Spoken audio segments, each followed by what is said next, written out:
Saudi রাষ্ট্রদূতকে ফাঁদে ফেলে $50 লাখ দাবি করে মডেল মেঘনা চক্র। আন্তঃরাষ্ট্রীয় সম্পর্ক ক্ষতিগ্রস্ত করার ষড়যন্ত্র।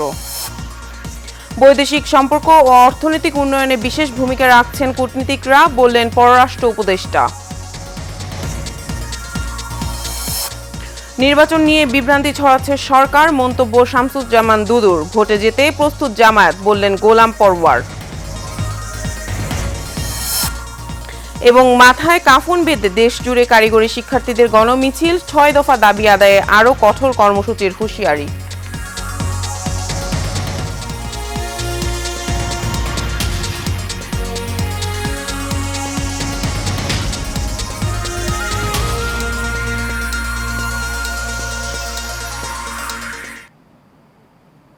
স্বাগত এশিয়ান নিউজের সাথে আছে আমি ইশিকা জাহান মিলা। এতক্ষণ শুনছিলেন বিআরবি কেবল ইন্ডাস্ট্রিজ লিমিটেড সংবাদ শিরোনাম, এবার বিস্তারিত। শুধুমাত্র সৌদি আরবের রাষ্ট্রদূত ইসা ইউসুফ ইসা আল দুহাইলানের সাথে সম্পর্ক ছিল বলে দাবি করেছেন মডেল মেঘনা আলম। শুক্রবার ঢাকার চিফ মেট্রোপলিটন ম্যাজিস্ট্রেট আদালতে এই দাবি করেন তিনি। মেঘনা বলেন, ব্যবসায়ী দেওয়ান সামিরকে তার বন্ধু বলা হচ্ছে, কিন্তু তিনি দেওয়ান সামিরকে চেনেন না। মেঘনার বিরুদ্ধে দায়ের করা মামলার এজাহার থেকে জানা যায়, মেঘনা আলম ও দেওয়ান সামির সহ একটি প্রতারক চক্র সুন্দরী মেয়েদের দিয়ে বিভিন্ন রাষ্ট্রের কূটনীতিক ও দেশীয় ব্যবসায়ীদের প্রেমের ফাঁদে ফেলে অর্থ আদায় করে আসছে।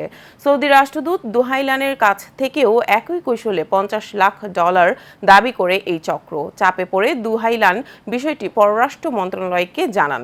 ঘটনার সত্যতা পেয়ে মেঘনা ও দেওয়ান সামিরকে আটক করে ডিবি।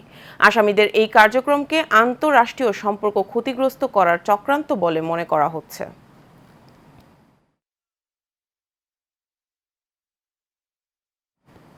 পররাষ্ট্র উপদেষ্টা মোহাম্মদ তৌহিদ হোসেন বলেছেন, বাংলাদেশকে বিশ্ব দরবারে তুলে ধরা সহ বৈদেশিক সম্পর্ক ও অর্থনৈতিক উন্নয়নে বিশেষ ভূমিকা রাখে পররাষ্ট্র মন্ত্রণালয়।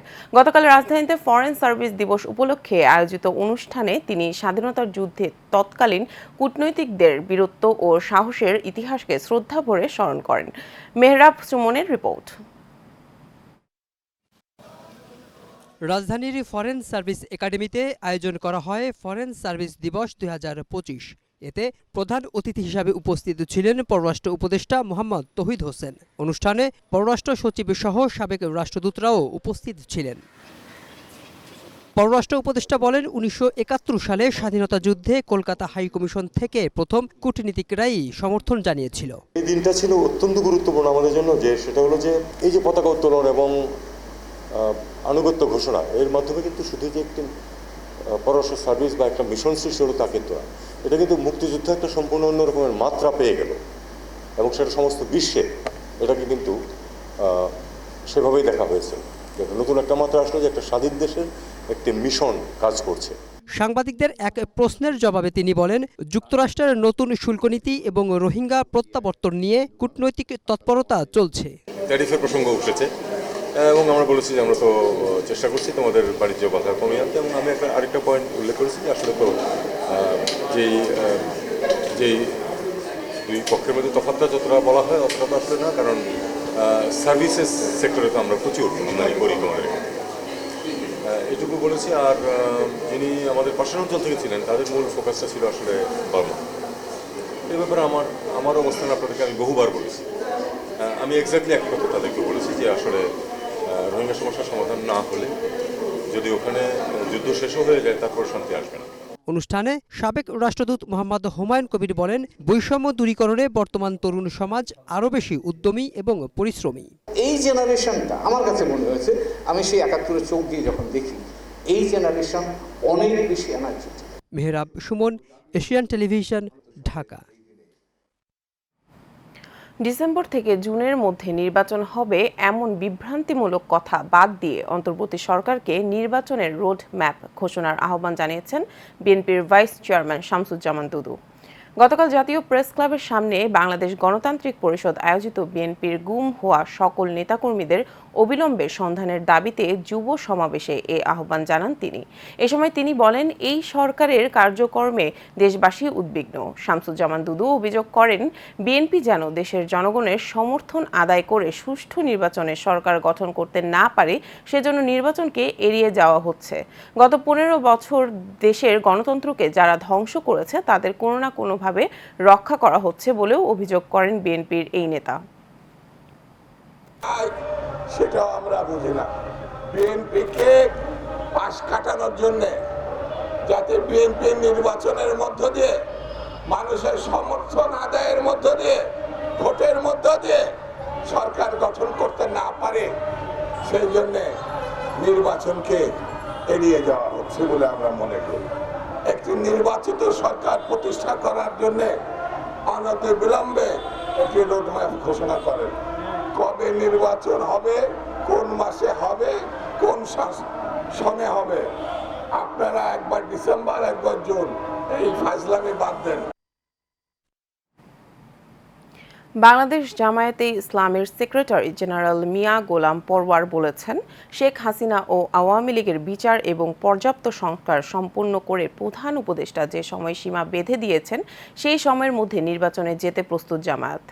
গতকাল কুমিল্লার লাকসাম উপজেলা ও পৌরসভা জামায়াতের কর্মী সম্মেলনে প্রধান অতিথির বক্তব্যে তিনি একথা বলেন। এ সময় তিনি আরও বলেন, শেখ হাসিনা ভেবেছিল ইসলামী দলগুলোকে দমন পীড়ন ও নিষিদ্ধ করলেই ক্ষমতায় টিকে থাকতে পারবেন। জামায়াতে ইসলামীকে নিষিদ্ধ করতে গিয়ে জনগণ হাসিনাকে নিষিদ্ধ করে দিয়েছে। কর্মী সম্মেলনে প্রধান বক্তা ছিলেন জামায়াতে ইসলামীর সহকারী সেক্রেটারি এটিএম মাসুম। নির্বাচনী প্রক্রিয়া আবার নিরপেক্ষ ক্রেডিবল করার জন্য পুলিশের সংস্কার, জনপ্রশাসনের সংস্কার, সংবিধানের সংস্কার, সিভিল অ্যাডমিনিস্ট্রেশন সহ ন্যূনতম সংস্কার শেষ করে আর খুনি হাসিনা তার সহযোগীরা রক্তের বন্যায় যারা দেশকে ভাসিয়ে দিয়েছে তাদের বিচার দৃশ্যমান করে এই সময়ের মধ্যে নির্বাচন দেবেন, আমরা সেই নির্বাচনে যাই।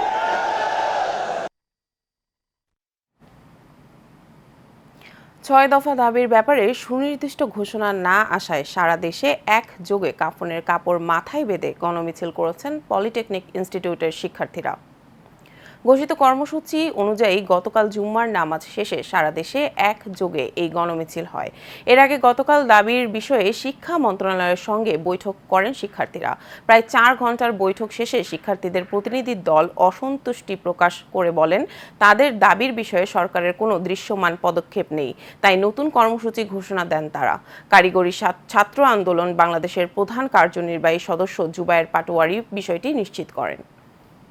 এবারে রমজান মাসে প্রায় সব ধরনের পণ্যের দাম স্বাভাবিক থাকলেও এখন ক্রমেই তা বাড়তে শুরু করেছে। গেল কয়েকদিনের ব্যবধানেই হু হু করে বাড়ছে পেঁয়াজের দাম, আর সয়াবিন তেলের দাম লিটারে বেড়েছে 14 টাকা। বেড়েছে 2-1টি সবজির দামও। রমজানে যেভাবে নজরদারি হয়েছে সেটি এখন না থাকায় বাড়ছে দাম। আবির হোসেনের ক্যামেরায় কাউসার আহমেদের রিপোর্ট। বিগত বছরগুলোতে রমজানে পণ্যের দাম বাড়লেও এবার উল্টো চিত্র দেখা গিয়েছে রাজধানীর বাজারগুলোতে।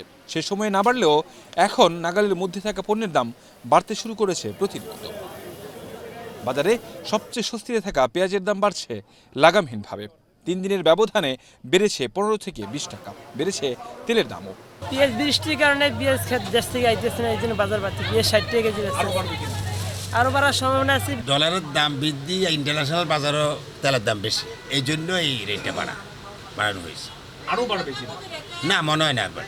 মিল মালিকদের এই ট্যাক্স যখন যুক্ত হয় তখন দেখা যায় তেলের দাম অনেক বেড়ে যায়। এজন্য কোম্পানিরা আগে রেটে মাল দিতে পারে না। এই জন্য লিটারে 18 টাকা বাড়ানোর কথা ছিল, সেখানে 14 টাকা ট্যাক্স হিসাব করে এখন 14 টাকা লিটারে বাড়াই দিচ্ছে। কেন এখন বাড়ছে এমন প্রশ্নের জবাবে মিশ্র প্রতিক্রিয়া জানান বিক্রেতারা। আমরা রমজানে আপনার দ্রব্যমূল্যের যে ধরনের নাম নির্ধারণ দেখছি, আমরা হয়তো ভাবলাম যে হয়তো দেশটা অনেকাংশে স্বাভাবিক হয়ে আসবে বা মানুষের ক্রয় ক্ষমতা হয়তো মানুষের নাগালের ভিতরে থাকবে মানুষের, কিন্তু আসলে ঈদের পরপরই আমরা উল্টো চিত্র দেখতে পেলাম যে কিছু কিছু জিনিসের পরিমাণ হঠাৎ করে এমনভাবে বৃদ্ধি পাচ্ছে, মনে হচ্ছে যে তার কোনো লাগাম নেই। সিন্ডিকেটের কারণে তো সবজির দাম বা সব কিছুর দাম বেড়ে যাচ্ছে। তবে ক্রেতা বিক্রেতা উভয়ের অভিযোগ, নজরদারি কমে যাওয়ায় সুযোগ কাজে লাগাচ্ছে কিছু অসাধু ব্যবসায়ী। মোটামুটি নিয়ন্ত্রণে আছেন, 2 দিন আগেও 40টা 50টা আছেন। আমরা গতকালকেও তো লস দিলাম। গতকালকে মাল আসছিল এটি 40 টাকা কেজি 50 টাকা কেজি। আজ আবার মনে করেন একটু দাম বাড়তি। এই সরকারের কাছে আমাদের চাওয়া দাম সবকিছুর দাম একটু কমায় রাখুক, কম থাকলে আমাদের জন্য ভালো হয়। মানে যে হারে সবকিছুর দাম, সবাই অনেক কিছু চাইও পায় না, এইটা কইলে তো আর হয় না। মানে এরকম ইন্টারভিউ তো সবাই নিতেছে, বাট দাম তো আর কমতেছে না। অন্তর্বর্তী সরকার দ্রুত এটি সমাধানে কার্যকর পদক্ষেপ নেবেন এমন প্রত্যাশা সবার। কাউসার আহমেদ, এশিয়ান টেলিভিশন, ঢাকা।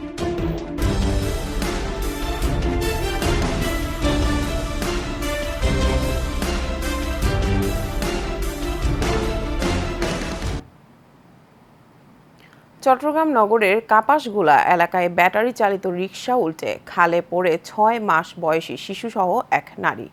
পরে তাকে উদ্ধার করে শিশুটি পানির স্রোতে।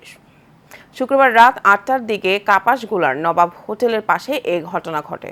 প্রত্যক্ষদর্শীরা জানান, রাত 8টার দিকে রিকশায় চড়ে শিশুটিকে নিয়ে বেড়াতে যাচ্ছিলেন মা ও দাদি। কাপাসগোলা এলাকার সড়কটি বৃষ্টির পানিতে তলিয়ে ছিল। হঠাৎ রিকশাটি উল্টে হিজলা খালে পড়ে যায়। চালককে উদ্ধার করেন স্থানীয়রা, তবে ভেসে যায় আরোহী 2 নারী। এক পর্যায়ে ব্রিজের নিচে পাইপের সঙ্গে আটকা পড়েন তারা। পরে ব্রিজের উপরে স্ল্যাব খুলে তাদের উদ্ধার করা হয়, তবে এখনও খুঁজে পাওয়া যায়নি 6 মাস বয়সী শিশু সেহরিশকে।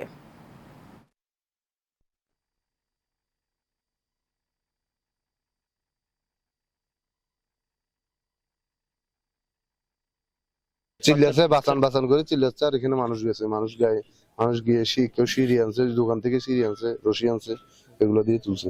পড়ার 1 মিনিটও 30 সেকেন্ডও পূর্ণ হয় নাই, বউ আর শাশুড়ি এখানে চলে আসছে, রিক্সার ড্রাইভারটা চলে আসছে এই পাশে। এলাকার প্রতিবেশী কিছু মানুষ দেখলাম, আর এখন নৌবাহিনী ওনারা যথেষ্ট পরিমাণ শ্রম দিচ্ছে, যথেষ্ট পরিমাণ চেষ্টা করে যাচ্ছে, কিন্তু বাকিটা তো আল্লাহর উপর। আমরা যেতটুকু পাইছি এখানে আপরজনক ছাড়া কিছু পাইনি। এলাকাবাসীও দেখছে, আমরাও দেখছি, দেখে পাই নাই, কিছু করার নেই। এখন ডুবুরে নামছে। আমি নিজেই খবর শুনে চলে আসলাম। আমরা ডুবুরেই আসছে। সিরাজগঞ্জের শাহজাদপুরে তুচ্ছ ঘটনাকে কেন্দ্র করে প্রতিপক্ষের হামলায় বিপুল হোসেন নামে যুবক নিহত হয়েছে। শুক্রবার সন্ধ্যায় পৌর শহরের রামবাড়ি মহল্লায় এ ঘটনা ঘটে। শাহজাদপুর থানার অফিসার ইনচার্জ আসলাম আলী জানান, তুচ্ছ ঘটনাকে কেন্দ্র করে প্রতিপক্ষের হামলা ও মারপিটে বিপুল নামে একজন আহত হলে তাকে প্রথমে উপজেলা স্বাস্থ্য কমপ্লেক্স ও পরে সিরাজগঞ্জ হাসপাতালে নেওয়ার পথেই মারা যায়। নিহতের পরিবারের লোকজনের অভিযোগ, বসার জন্য একটি মাচাল দেওয়াকে কেন্দ্র করে স্থানীয় তয়জালের ছেলে রেজা সহ কয়েকজন মিলে বাধা দেয়। এই তুচ্ছ ঘটনাকে কেন্দ্র করেই তয়জালের ছেলে মোহাম্মদ রেজার নেতৃত্বে 20 থেকে 25 জনের একটি বাহিনী দেশীয় অস্ত্র নিয়ে বিপুলের বাড়িতে এসে অতর্কিত হামলা চালায়। শরীয়তপুরের নড়িয়ায় পদ্মা নদীর দক্ষিণ তীর থেকে অবৈধভাবে বালু উত্তোলনের প্রতিবাদে মানববন্ধন করেছেন নড়িয়া উপজেলার বাসিন্দারা। এ সময় বক্তারা বলেন, বিএনপির কিছু নেতাকর্মী অবৈধভাবে বালু উত্তোলন করছে, এতে পদ্মার রক্ষা বাঁধ ও হাজারো পরিবার হুমকির মুখে পড়েছে। এ সময় উপস্থিত ছিলেন বিএনপির কেন্দ্রীয় নির্বাহী কমিটির সদস্য মহিউদ্দিন জিন্টু ও কৃষক দলের কেন্দ্রীয় সহসভাপতি কর্নেল অবসরপ্রাপ্ত SM ফয়সাল। তারা দ্রুত অবৈধ বালু উত্তোলন বন্ধে প্রশাসনের সাহায্য চান।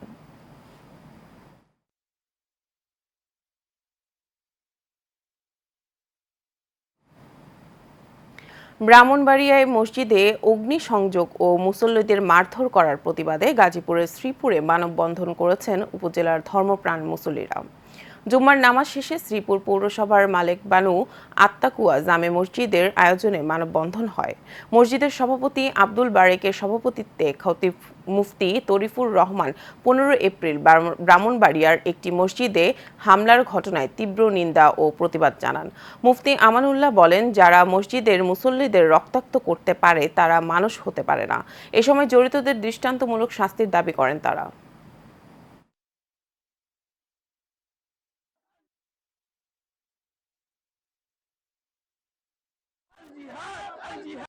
একদল মাজার পূজারী কিভাবে এত সাহস পায়, আমার মনে হয় এটা ইসরায়েলি কোনো কুচক্রী মহল তাদের ইন্ধনে আমাদেরকে এই অবস্থা নিয়ে গেছে। এটা আসলে মসজিদ ভাঙা না, এটা বাংলাদেশের মুসলমানদেরকে ডিভাইডার করার জন্য একটা চেষ্টা কুচক্র চলতেছে। এইটার তীব্র নিন্দা আমরা জানাই। ব্রাহ্মণবাড়িয়া একটি মসজিদ ভাঙ্গাকে কেন্দ্র করে আমরা সরকারকে উদাত্ত আহ্বান জানাচ্ছি, যাতে করে সরকার এ ব্যাপারে দ্রুত পদক্ষেপ নেয়। সাভার আশুলিয়ায় নানা আয়োজনে 5 দিন ব্যাপী বৈশাখী মেলা ও বর্ষবরণ অনুষ্ঠান শেষ হয়েছে। বাংলা নববর্ষ উপলক্ষে দক্ষিণ কবিরপুর যুব সংঘের আয়োজনে ক্লাবের মাঠে 14 এপ্রিল শুরু হয় এই মেলা। মেলায় স্থানীয় শিল্পীদের সাংস্কৃতিক পরিবেশনা, লোকজ খেলাধুলা, হস্তশিল্প ও খাদ্যপণ্যের স্টল সহ ছিল বর্ণিল নানা আয়োজন। দক্ষিণ কবিরপুর উদয়ন সংঘের সভাপতি মোহাম্মদ মনিরুজ্জামান মনিরের সভাপতিত্বে প্রধান অতিথি হিসেবে উপস্থিত ছিলেন খাজা বদরুজ্জামান মডার্ন হাসপাতালের ব্যবস্থাপনা পরিচালক ডক্টর মোহাম্মদ বখতিয়ার। এ সময় আরও উপস্থিত ছিলেন উপপুলিশ পরিদর্শক মোহাম্মদ জাকির হোসেন, প্রকৌশলী জহিরুল ইসলাম সহ ক্লাবের সকল সদস্যগণ। গাজীপুরের মহানগর জিরানী এলাকায় টাইগার ব্যাটারি উৎপাদনকারী ফ্যাক্টরিতে ডাকাতি হয়েছে। জানা যায় বৃহস্পতিবার রাত 3টায় 10 থেকে 15 জনের একটি দল কালো পোশাক ও মুখোশ পরে এবং হাতে আগ্নেয়াস্ত্র নিয়ে ফ্যাক্টরিতে প্রবেশ করে বিভিন্ন মালামাল নিয়ে যায়। এতে কোম্পানির বিশাল আর্থিক ক্ষতি হয়েছে বলে জানিয়েছেন সংশ্লিষ্ট কর্তৃপক্ষ। ঘটনার তদন্ত শুরু করেছে পুলিশ। ধারণা করা হচ্ছে ডাকাতির সঙ্গে অভ্যন্তরীণ সহযোগিতা ছিল। এই ঘটনার পর ফ্যাক্টরির নিরাপত্তা ব্যবস্থা আরও জোরদার করা হয়েছে।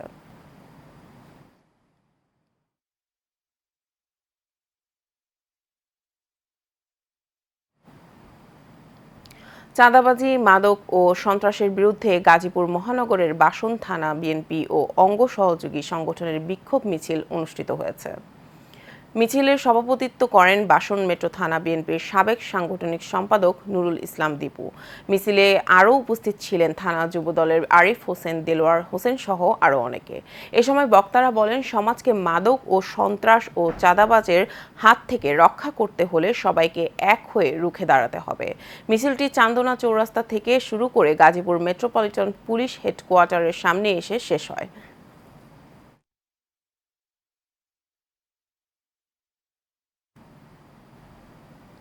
ফেসবুক গ্রুপ 8/10 এর উদ্যোগে সারা দেশের এসএসসি 2008 ও এইচএসসি 2010 ব্যাচের বন্ধুদের মিলন মেলা অনুষ্ঠিত হয়েছে। এসো মিলি প্রাণের টানে বন্ধুত্বের এই আহ্বানে স্লোগানকে সামনে রেখে নারায়ণগঞ্জের একটি পার্কে এই অনুষ্ঠান হয়। অনুষ্ঠানে আয়োজক হিসেবে উপস্থিত ছিলেন মহিউদ্দিন মুন, রাজু আহমেদ, রাশেদুল ইসলাম সহ আরও অনেকে। এই গ্রুপের মাধ্যমে কারো বিপদে সকলে এগিয়ে আসতে পারেন বলে জানান তারা। দিনব্যাপী বিভিন্ন আয়োজনের পর বিকেলে সাংস্কৃতিক আয়োজনের মাধ্যমে অনুষ্ঠান শেষ হয়।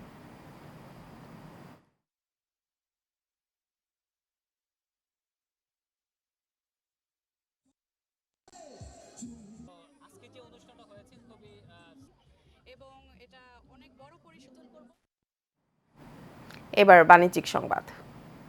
রাজধানীতে ইস্পাহানি মির্জাপুর বাংলাবিদ ষষ্ঠ বর্ষের সেরা বাংলাবিদ জমকালো আয়োজনের মধ্য দিয়ে শুরু হয়েছে।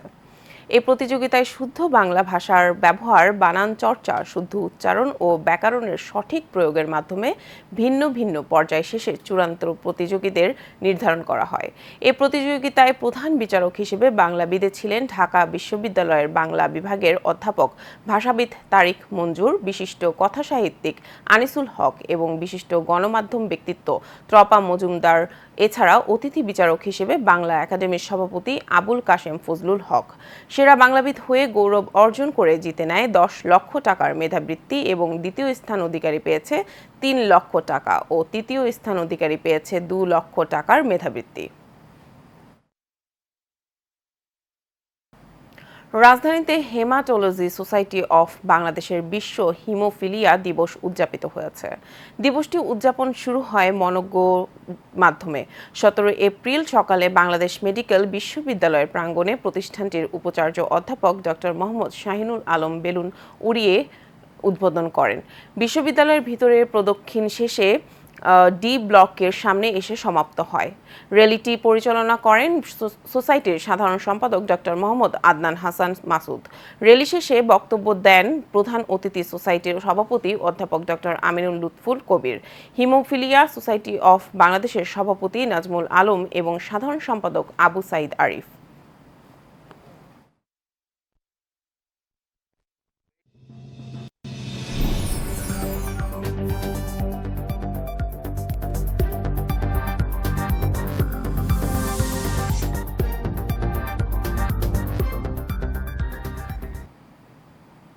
এবার চট্টগ্রাম সংবাদ। চট্টগ্রামের মেরিন ড্রাইভ এলাকা থেকে বিপুল পরিমাণ দেশি বিদেশি মাদক এবং 2টি দেশীয় অস্ত্র জব্দ করেছে কোস্টগার্ড। শুক্রবার কোস্টগার্ড মিডিয়া কর্মকর্তা লেফটেন্যান্ট কমান্ডার সিয়াম উল হক এই তথ্য জানান। তিনি বলেন, গোপন সংবাদের ভিত্তিতে কোস্টগার্ড আনন্দবাজার সংলগ্ন পচার খাল এলাকায় বিশেষ অভিযান পরিচালনা করে অভিযানে বিশেষভাবে লুকায়িত 2টি বস্তা থেকে 5 কেজি 700 গ্রাম গাঁজা, 39 ক্যান বিয়ার, 3 বোতল বিদেশি মদ এবং 2টি দেশীয় অস্ত্র জব্দ করা হয়। চট্টগ্রামে ব্যবসায়ীর বিরুদ্ধে মিথ্যা চাঁদাবাজি ও আওয়ামী লীগের ট্যাগ লাগিয়ে মিথ্যা মামলার মাধ্যমে হয়রানি করার প্রতিবাদে সংবাদ সম্মেলন করেছে ভুক্তভোগী ব্যবসায়ী নাসির উদ্দিন। নগরীর একটি রেস্টুরেন্টে সংবাদ সম্মেলনের আয়োজন করে ভুক্তভোগীর পরিবার। এ সময় ব্যবসায়ী নাসির উদ্দিন বলেন, পাওনা টাকা আত্মসাৎ করার জন্য মিথ্যা জমি দখল ও চাঁদাবাজির অভিযোগ তুলে মিথ্যা মামলার ফাঁসানোর চেষ্টা করা হয়। এ ধরনের অপপ্রচারের বিরুদ্ধে আইনি পদক্ষেপ নিয়ে এমন ঘটনার বিচারের দাবিতে সবার সহযোগিতা কামনা করেন ভুক্তভোগী নাসির উদ্দিন। চট্টগ্রামের ঐতিহ্যবাহী সামাজিক ও অরাজনৈতিক সংগঠন ফুটন্ত কিশোর সংঘের 13তম প্রতিষ্ঠাবার্ষিকী অনুষ্ঠিত হয়েছে। এ উপলক্ষে গুণীজন সংবর্ধনা, সাংস্কৃতিক অনুষ্ঠান এবং বৃত্তি পরীক্ষার্থীদের মাঝে পুরস্কার বিতরণ করা হয়। নগরীর চাঁদগাঁও টেক বাজার এলাকায় আয়োজিত অনুষ্ঠানে সংগঠনের সভাপতি সাদ্দাম হোসেনের সভাপতিত্বে সাধারণ সম্পাদক নুরুল হুদা আরিফের সঞ্চালনায় এতে প্রধান অতিথি হিসেবে উপস্থিত ছিলেন চট্টগ্রাম মেডিকেল কলেজ হাসপাতালের পরিচালক ব্রিগেডিয়ার জেনারেল মোহাম্মদ তসলিম উদ্দিন।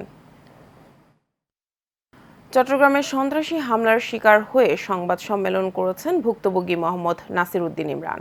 নগরীর বায়জিদ থানার জালালবাদ ওয়ার্ডের মাঝের ঘেনার বাসিন্দা তিনি।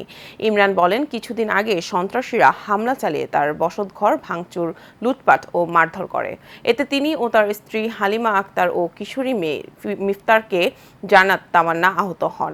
তিনি আরও অভিযোগ করে বলেন, চাঁদা না দেওয়ায় তার উপর একাধিকবার হামলা চালিয়েছে সন্ত্রাসীরা। পরিবারের নিরাপত্তায় সকলের সহযোগিতা কামনা করেন ভুক্তভোগী মোহাম্মদ নাসির উদ্দিন ইমরান। চট্টগ্রাম জেলা কার্যালয়ে বিশ্ব ইনসানিয়াত বিপ্লব এর আয়োজনে মানবতার রাজনীতি বিষয় নিয়ে সংবাদ সম্মেলন হয়েছে। আয়োজিত সম্মেলনে দিক নির্দেশনামূলক বক্তব্য রাখেন বস্তুর ঊর্ধ্বে মানব সত্তার প্রবক্তা, বিশ্ব ইনসানিয়াত বিপ্লবের প্রবর্তক, কেন্দ্রীয় সভাপতি আল্লামা ইমাম হায়াত। এ সময় তিনি বলেন, মানবতার রাষ্ট্র না হলে সত্যের মুক্তধারা প্রবাহমান থাকবে না। এবার খেলার সংবাদ। 2 ম্যাচ সিরিজের প্রথম টেস্টে আগামীকাল জিম্বাবুয়ের বিপক্ষে মাঠে নামবে বাংলাদেশ। সিলেট আন্তর্জাতিক স্টেডিয়ামে অনুষ্ঠিত হবে ম্যাচটি। প্রথম টেস্টকে ঘিরে অনুশীলন করেছে বাংলাদেশ ক্রিকেটাররা। এই ম্যাচের আগে ক্রিকেটার ফর্ম নিয়ে ভাবতে হচ্ছে বাংলাদেশ টিম ম্যানেজমেন্টকে। বিশেষ করে দলের টপ অর্ডার ব্যাটসম্যানদের দায়িত্ব নিয়ে খেলার তাগিদ দেওয়া হচ্ছে কোচিং প্যানেল থেকে। সিলেটের সবুজ উইকেটের ফায়দা নিতে প্রস্তুত হচ্ছেন দলের পেসাররাও। শক্তির বিচারে এগিয়ে থাকলেও ম্যাচের আগে সাবধানী স্বাগতিক শিবির।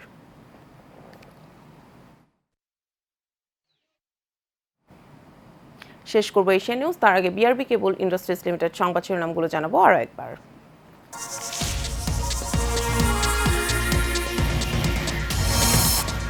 সৌদি রাষ্ট্রদূতকে ফাঁদে ফেলে $50 লাখ দাবি করে মডেল মেঘনা চক্র। আন্তঃরাষ্ট্রীয় সম্পর্ক ক্ষতিগ্রস্ত করার ষড়যন্ত্র।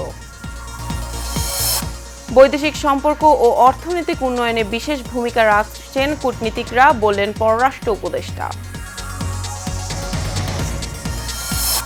নির্বাচন নিয়ে বিভ্রান্তি ছড়াচ্ছে সরকার, মন্তব্য শামসুজ্জামান দুদুর। ভোটে যেতে প্রস্তুত জামায়াত, বললেন গোলাম পরওয়ার।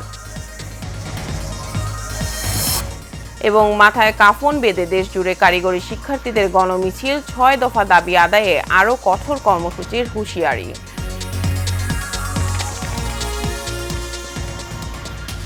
এশিয়া নিউজ এ পর্যন্তই। পরবর্তী সংবাদ দেখার আমন্ত্রণ রইল সবাইকে। ধন্যবাদ।